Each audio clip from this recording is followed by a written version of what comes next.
So I've just finished using a 20 micron surface. Again, that's approximately 2000 grit, and I'm moving on now to a 9 micron grit. And at this point, let me give you a view of the edge that I have. Again, not perfectly formed, but it gives you an idea of what the grit does. It still needs a little more work, but I'm going to move on to yet a finer edge. We're starting to get the beginnings of a mirror finish, although it does need to be cleaned up to be a little bit more consistent, and that's more my technique than anything else. So at this point, we're going to go to the 9 micron finish. Functionally, I'm getting push cutting performance about an inch out. It still has a somewhat toothy, very sharp feel about it. This edge, as it is right now, would certainly be a perfectly good working edge to use as is. I think it's worth pointing out that these aluminum-backed diamond surfaces should be able to work in some very harsh environments where a waterstone would be unacceptable. Also where you're going to have fat and grease and things in a butchery environment. This should hold up a lot better than other alternatives that are currently available. Okay, so here we go. And again, covering the lens for protection. I'm going to give it a quick little spray. And again, you don't need much water on there. A little water will do the trick. You also don't wind up with any water loss while you're using your technique, so you don't have to worry about re-wetting very often at all, if at all. So here we go, and I'll let you listen to the sound as well.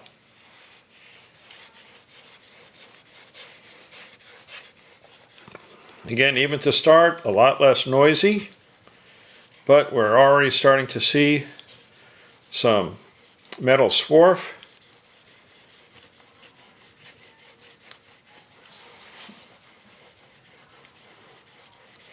And we have a very flat, consistent surface. We don't have to worry about dishing, so we can spend a little bit more time in the center area or do full sweeps all the way out. And again, as a matter of style, you can do perpendicular edges like this, or, and I'll do this in slow motion, you can do a sweep up and a sweep back using the full length of the blade. I often do this when I'm freehanding. I find that a little bit more of a lateral movement gives me a cleaner, more burr-free edge. I'll do this a bit on the other side.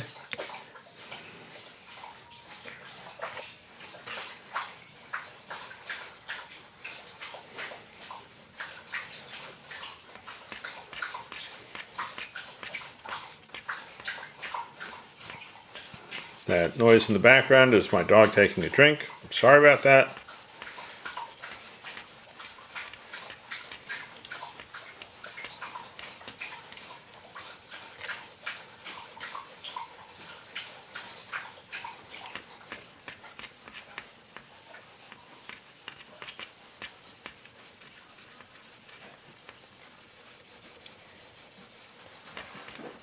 And flipping it over and continuing a bit more.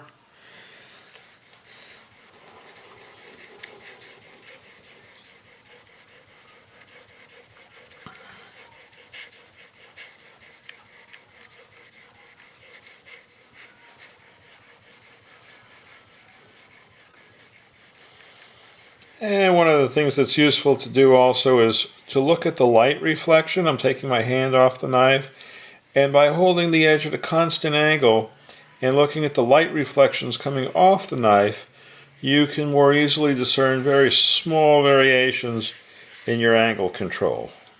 So this is sort of one-handed sharpening. Wouldn't highly recommend it. And again, back to give a little bit more control with two hands.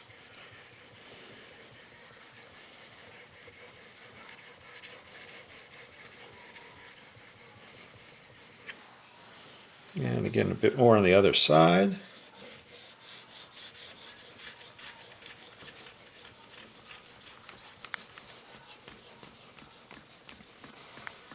And now I'll let the swarf come on down, and you can see the fine surface of the swarf as it moves a little bit. You can see the particles giving you a sense of the fineness of the edge that will be produced. Here's what the edge is beginning to look like. Let's see if I can get a good angle here.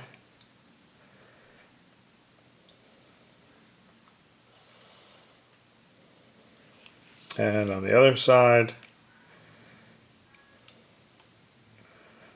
trying to get a sort of mirror effect. I'll rinse it off just a bit.